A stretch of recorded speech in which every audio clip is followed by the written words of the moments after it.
7시 오늘 제주는 민선 7기 출범 만 1년을 맞아 연속 특별 대담을 보내드리고 있는데요. 원희룡 도지사와 김태석 도의회 의장에 이어 오늘은 세 번째 순서로 이성문 교육감을 오늘 이 자리에 모셨습니다. 안녕하십니까? 어서 오십시오. 예, 안녕하십니까? 네, 오래만에 뵙습니다. 예, 오랜만입니다. 사안이 사안인 만큼 오늘 이 질문으로 이제 시작을 해봐야 할 것 같은데 제주학교 비정규직 연대회의가 오늘부터 총파업에 들어갔습니다. 이제 당장 학생들의 급식 제공에 차질을 빚고 있지 않습니까? 어떤 대책 지금 교육청에서는 마련했나요? 지금 파업이 매해 있어 왔습니다. 그런 가운데 도시락 지참이나 그리고 급식 대체로 빵이나 다른 급식할 수 있도록 모든 학교에 대책이 되어 있고요. 이 용어가 좀 정리될 필요는 있겠다. 비정규직이라는 용어보다는 오히려 공무직이라는 게 맞다. 고용의 안정성을 갖고 있다. 정년까지 되어 있고 그러한 가운데 이제 임금 조건들에 대해서는 세금을 쓰는 문제니까 이건 우리 사회가 좀 더 합의 봐야 될 영역들이 있겠다 이렇게 봅니다. 학교 비정규직 연대회의 측에서는 뭐라고 하냐면 네. 그 교육청이 그동안 그 관리 감독 책임을 방기하고 학교장 재량에 맡기는 바람에 갈등을 더 키웠다라고 주장을 하고 있습니다. 어떻게 생각하십니까? 그 부분에는 동의할 수가 없습니다. 예를 들어서 제가 취임한 이후에 노조하고 지속적으로 단체 협약을 체결하면서 임금 교섭을 체결을 했죠. 그런 가운데 특정 직종에서는 약 한 1,000만 원 이상 임금이 올랐고요. 매해 한 두 자리 숫자 이상 임금이 인상이 되었습니다. 사적 영역에서는 이익을 나누는 문제지만 공무직 같은 경우는 세금을 나누는 문제이기 때문에 우리 사회에서 좀 더 합의 보고 논의돼야 될 영역들이 있고 그런 것들이 임금 교섭으로 합의되는 과정이 있다고 봅니다. 그렇다면 공공 부분, 이 비정규직의 절반을 차지하고 있지 않습니까? 학교 비정규직. 이 문제 어떻게 풀어나가실 계획이십니까? 학교 비정규직이라는 용어에 동의를 하지 못하겠다고 모두에서 말씀드렸는데 우리가 조리실무원이든 조리실무사든 조리사든 영양사든 비정규직이라고 하는 부분은 공무직으로 되어 있어서 정년까지 보장이 되어 있습니다.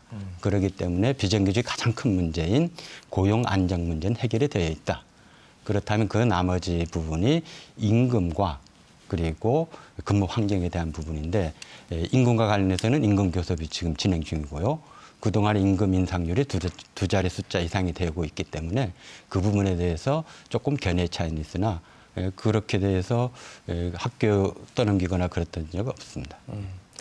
자, 그러면 이번에는 제주 교육 현안에 대해서 하나씩 좀 짚어보겠습니다. 근데 그 전에 지난 1년간 제주 교육의 수장으로서 뭐 이것은 좀 자랑할 만하다 할 수 있다는 어떤 성과 또 반대로 이 부분은 좀 아쉽다라고 하는 점 한 가지씩만 좀 꼽아주십시오.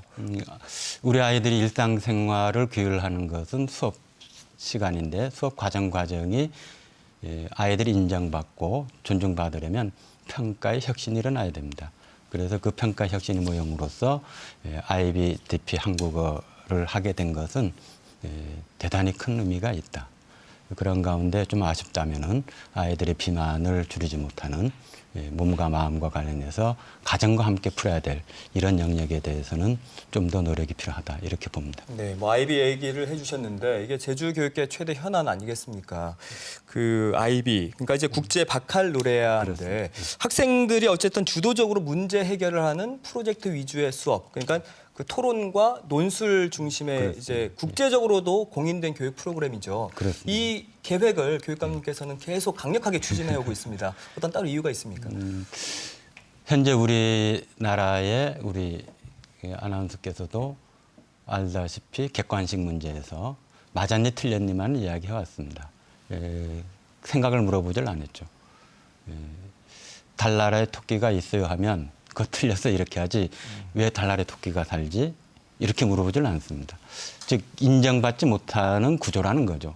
그렇다면 그 생각 그 자체를 인정받을 수 있도록 평가 시스템이 바뀌지 않고서는 우리 아이들은 늘 그러한 환경에 놓여 있다. 이거를 바꿔내야 될 텐데 당장 우리가 이런 것들에 대해서 부족하니 IB를 도입함으로써 전체 공교육에 영향을 주겠다. 즉 근대교육 100년 도입비례 최대의 변화라고 봅니다. 그런데 이제 국내 공교육에 아이비를 도입하게 되면 어쨌든 기존의 대학 입시 제도와 충돌할 수밖에 없을 텐데요. 이 문제, 그러니까 이게 정책이 한국 교육 현실에는 좀 맞지 않는 이상적이다라는 비판도 있거든요. 지금 이렇게 질문하는 게 일반적인 이야기인데요. 현재 우리나라 대학 입시는 정시, 즉 수능만 100%에서 뽑는 경우가 30%고요. 소위 말해서 뭐 주요 대학에는 다 포함해서 그다음에 최장력 기준을 포함해서 학생부 같이 뽑는 경우가 30%고요. 그러면 수능을 전혀 안 보고 학생부 종합전형, 교과전형으로만 뽑는 게 40%입니다. 따라서 제주교육이든 대한민국 교육에서 수능을 안 보고 대학을 가려면 어떻게 해야 되느냐, 이거에 대한 게 없죠. 그렇다면 아이비가 도입되는 학교에서는 수시로만 가는 40%를 가는 학생들만 오게 될 겁니다.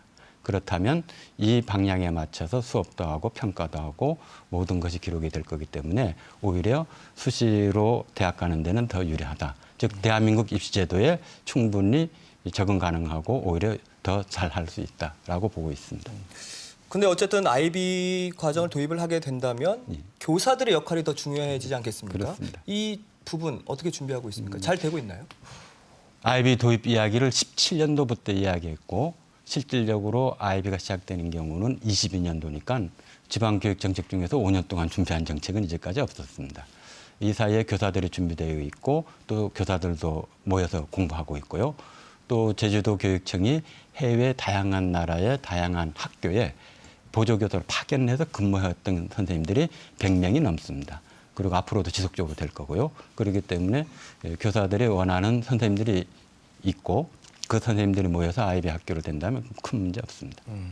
그리고 또 이제 그 연합고사가 폐지가 되지 않았습니까? 근데 연합고사가 폐지가 되고 이 내신 중심으로 운영이 되면서 또 혹에 그 뭐 여론에서는 또 이게 사교육이 더 증가하는 게 아닌가 그런 여지를 준 게 아니냐 이런 비판도 있더라고요. 어떻게 생각하십니까?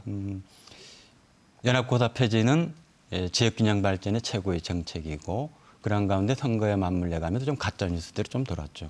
커트라인이 내신 40%다. 이렇게 되면서 사교육 시장과 맞물려서 좀 불안이 증폭된 면이 있습니다. 그래서 처음 이렇게 한 60% 전후에서 커트라인이 정해져 있는데 아마 앞으로도 이 전후에서 플러스 마이너스 뭐 2, 3% 이내에서 조절이 될 텐데 이렇게 되면서 사교육에 대한 것과 불안 심리가 맞물려서 증폭이 되었는데 앞으로는 이런 부분들이 점차 안정이 돼가면 이런 부분들은 점차 축소될 거라고 봅니다. 그 실제로 사교육 시장이 더 커진 건 아니다라는 말씀이신 거죠? 현실적으로 통계상으로는 중학교 사교육이 늘어난 건 맞습니다. 그런데 추후에도 계속 늘어날 거냐? 저는 그렇게는 보지 않습니다. 오히려 사교육이 점차 줄어들어갈 걸로 봅니다. 네. 이 연합고사 폐지와 맞물려 있는 고교 체제 개편 지난 1기 때부터 계속 추진해 오고 계신데 중학교 교육 현장에서 지금 어떤 변화가 있다고 보십니까? 가장 중요한 것 중에 하나가 지역 균형 발전에 기여하고 있다. 과거 같으면 읍면 지역에서 동지역으로 흘렀던 흐름이 확연히 줄었습니다. 그래서 오히려 읍면 지역 학교들이 오히려 규모가 갑자기 커지면서 시설 확대 투자를 해야 되는 이러한 상황이 있고요. 제주시 동지역 내에도 특정 학교 쏠림 현상들이 가까운 학교로 가는 이러한 흐름들은 잡혔다고 봅니다. 그런 가운데 초등학교처럼 중학교도 앞으로 한 4, 5년 지나면 학교마다 교육과정이 독특하게 자리 잡으면서 아이들이 성장과 맞물리게 될 겁니다. 그렇다면 그 학교 내에서의 선생님들이나 학생들은 어떤 게 지금 체감하고 있을까요? 현재 학교의 수업 과정들이 평가의 방식이 근본적인 변화는 없습니다. 근본적인 변화를 하려고 하는 학교들이 나오고 있고요. 어떻든 연합 출제 경향에 맞춰서 수업이 진행되었던 것들이 조금씩 변화돼 가고 있기 때문에 이게 하루아침에 바뀌기는 쉽지 않을 겁니다. 그러나 그 변화의 방향은 분명히 제대로 가고 있고 이 변화가 진전이 됨에 따라서 아까 사교육 문제라든지 아이들의 수업 참여라든지 이런 모든 분야들이 바뀌어갈 거로 보고 있고 그러한 변화 흐름들이 혁신 학교인 다운대 배움 학교를 중심으로 많은 변화들이 있습니다. 옳은 방향으로 가고 있다. 네. 네, 이렇게 말씀을 해주셨습니다. 자, 지난 교육행정질문에서 영어 교육 도시 내에 새로운 국제학교 신설은 쉽지 않다라고 입장을 밝히셨어요. 그래서 지난 5월에 제주도교육청이 제주 영어교육도시 국제학교 ACS 설립 계획을 불승인을 했는데 어떤 이유에서인가요? 불승인을 했던 배경에는 심의위원회에서 평가 항목 8개 중에서 2개는 적합이고 나머지 6개는 부적합으로 나와서 그 위원회 의견을 따른 건데 우리가 근본적으로 다시 한번 질문해 볼 필요가 있습니다. 그거는 2007년에 시작되었으니까 그때 당시에 국가 시책으로 해외 유학을 흡수하겠다 이렇게 돼 있는데 작년까지 유학 통계를 보면 그때에 비하면 약 70%가 해외 유학이 줄어들었습니다. 그다음에 초짜 출산 문제로 그때 당시에 약 한 770만 정도인데 지금은 한 550만 전후에서 약 한 30% 가까이가 줄었습니다. 이러한 근본적인 변화가 있는데 과거 10여 년 전의 계획을 계속적으로 가져갈 거냐라는 근본적인 질문이 하나 있고요. 또 하나는 JDC 산하에 있는 제인스에서 국제학교를 하는데 지금도 적자입니다. 이거를 JDC에서 메꿨죠. JDC에서는 이 국제학교를 함으로써 부대이익을 얻은 게 많습니다. 그런데 사적 영역에서 와서 10년 가까이 적자를 감당해낼 수 있을까? 만약에 부도가 나면 그 감당은 누가 책임을 지지? 이런 질문들이 또 근본적으로 깔려 있습니다. 그래서 오히려 이 기회에 과거처럼 세계 부주로 되어 있던 거를 계속 가야 될지 한 번쯤은 논의할 필요가 있다라고 보고 있습니다. 그리고 취임 1주년 기자회견에서 영어 교육 도시 내 학교 부지 전환에 대해서도 말씀해 주셨어요. 다시 뭐 논의해 볼 필요가 있다라고 밝히셨는데 그러면서 새로 추가되는 앞으로 이제 추가되는 국제학교는 불허한다는 입장이십니까? 불허 여부를 떠나서 근본적으로 한번 질문을 우리 사회에서 다시 한번 할 필요가 있다. 그런 가운데 우리가 심의위원회에서 제 규정들을 지켜가는 거고요. 지금과 같이 된 상태에서 질 관리가 가능할 거냐, 그다음에 3개씩이나 더 필요하냐 이런 질문들은 다시 한번 더 해서 우리 사회 논의 속에서 합의를 볼 필요가 있다 이렇게 봅니다. 자, 또 취임 1년 기념사에서 교육복지 특별도 완성에 기반을 만들었다라고 평가를 하셨습니다. 제주도와 협의 끝에 이제 올해 초부터 뭐 유치원을 포함해서 초중 고등학교에 이제 친환경 무상급식이 제공이 되고 있는데 이외에 또 어떤 교육복지 제도가 추진되고 있습니까? 협치회의에서 도와 함께 무상급식을 고등학교까지 완성을 했고요. 그다음에 고등학교까지 지금 무상교육을 진전시키고 있고요.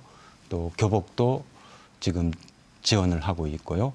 이렇게 되면서 적어도 부모의 사회경제적 지위와 관계없이 적어도 공교육을 받는 기간만큼은 똑같은 출발선에서 출발할 수 있어야 된다라는 개념으로서 교육복지를 이야기하고 있고 진전시킬 수 있는 것들은 조금씩이라도 진전을 더 시키겠습니다. 그럼 이번에는 유치원 문제를 한번 좀 짚어볼까요? 최근에 그 병설 유치원이 점점 더 확대가 되고 있는데 그럼 단설 유치원의 경우는 지금 어떻게 추진이 되고 있습니까? 우리가 단설 유치원이라면 유치원만 있는 건데 사립 유치원들은 다 단설 유치원입니다. 네네. 단설 유치원이 없는 게 아니죠. 공립에서까지 단설 유치원이 필요하냐? 아니면 단설 유치원에 들어가게 되는 그 인력으로 한학급이라도 더 늘려서 공적 영역에서 유아수를 더 많이 받는 게 중요하냐? 이렇게 보았을 때 저는 공립에서 단설 유치원보다는 오히려 한학급이라도 더 증가시키는 게 낫겠다. 이렇게 방향성을 바라보고 있습니다. 학교 폭력 문제 이 부분도 짚어봐야 할 것 같은데 통계상으로 보면은 제주의 학교 폭력은 뭐 감소세로 보인다라고 나와 있어요. 근데 학생들의 체감도는 좀 달라 보이거든요. 취임 1주년 여론조사에서도 학교 교육에서 해결해야 할 과제로 학교 폭력을 1순위로 꼽았습니다. 그렇습니다. 어떤 대책이 있을까요? 특히 20, 30대가 이거에 대한 우려를 많이 하고 있다는 이야기는 성장기에 그러한 그 간접, 직간접적인 경험이 남아있다는 이야기에서 좀 더 심각하게 집중해야 되겠다라고 보고 있는데 학교폭력 사안 지원관을 전국에서 처음으로 두 분이 장학사가 담당을 해서 조금 더 집중하고 있습니다. 그러한 가운데 재연령화되는 부분 이런 부분에 대해서도 좀 더 대책을 세우면서 정서적 지원을 같이 맞물려서 가야 될 영역들이 있기 때문에 그런 부분도 같이 해서 지금 이야기들이 진행되고 있고 심각히 받아들여서 좀 더 세밀히 살피겠습니다. 근데 이제 학교 폭력 사건이 발생을 했을 때 사실 교사들이 앞장서서 이 문제를 해결해야 되는 지금의 상황이거든요. 네. 사실 교사들이 경찰이 아닌 이상 참 어려움이 많을 것 그렇습니다. 같거든요. 예. 지금 뭐 법적으로 되어 있는 것들을 절차를 전부 거치는데 교사들이 그런 부분에 대한 어려움들이 있어서 아까 학교폭력 사안 지원관이 그런 부분을 좀 전담할 수 있도록 하고 또 전담 변호사가 있고 이런 부분에 있어서 학교에서 하는 많은 절차들을 점차적으로 지원청과 교육청으로 가져올 수 있는 것들은 가져오려고 하고 있습니다. 그러나 법적으로 되어 있는 부분들은 해야 될 영역들이 있어서 그런 부분과 관련해서는 제도 개선의 문제도 함께 다루려고 합니다. 학교 폭력 지원관 말씀해 주셨는데 지금 제주에 두 분이 예. 지금 배치가 되어 있는 거죠. 예. 이 두 분으로 지금 지금 문제를 뭐 다 들여다볼 수 있을까요? 학교에서 할 수 있는 영역들이 있을 거라고 보고요. 지금은 전부 다 일관적으로 쭉 가는 부분이 있기 때문에 과거 같으면은 학교에서 조절할 수 있는 영역들이 사실은 없었습니다. 모든 절차를 해야 되기 때문에. 그런데 규정과 법이 조금 바뀌어서 학교에서 조절할 수 있는 영역이 있기 때문에 학교에서 조절을 하고요. 학교에서 조절을 하지 못할 사안들을 이제 두 분이 일차적으로 하는 거고요. 그 위에 다시 또 도차원 교육청 차원에서 해야 될 영역들이 있을 거고 일차적으로 전혀 없었던데 두 명이 일단 투입이 된 거고요. 네. 그렇다면 여기서 더 필요하다면 인력을 더 충원할 수도 있고 지금 적절히 그 과정들을 지켜보고 있습니다. 아, 인력 충원에 대한 가능성은 있는 건가요? 네. 일단 들여다봐야죠. 이 진행 상황에서 처음 하는 일이기 때문에. 네, 알겠습니다. 두 명의 인원을 확보하는데도 쉽지는 않습니다. 그리고 참 또 안타까운 얘기를 해야 될 텐데 지난 2017년이었죠. 안타깝게 숨진 고 이민호 사건 이후에 그렇죠. 현장 실습에 대한 개선 요구가 지금 계속 나오고 있거든요. 근데 뭐 크게 달라진 게 없다 이런 비판이 나오고 있습니다. 그때 가장 우려했던 게 서로의 권한과 책임이 있습니다. 학교에서는 안전교육을 잘 시키고 실습을 잘 할 수 있도록 기능을 높여주는 그런데 실습관, 실습처에 대한 안전에 대한 책임은 사실은 학교나 교육청이 책임질 수 있는 영역이 아닙니다. 이쪽은 고용노동부에서 예를 들어서 근로감독관, 산업안전관리관 이쪽에서 책임을 져야 될 영역이죠.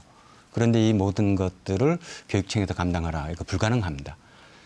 가장 우려했던 상황이 현장의 상황은 바뀌지 않고 현장 실습만 줄여버리는 이게 반복돼 왔으니까 현재는 그런 상황이죠.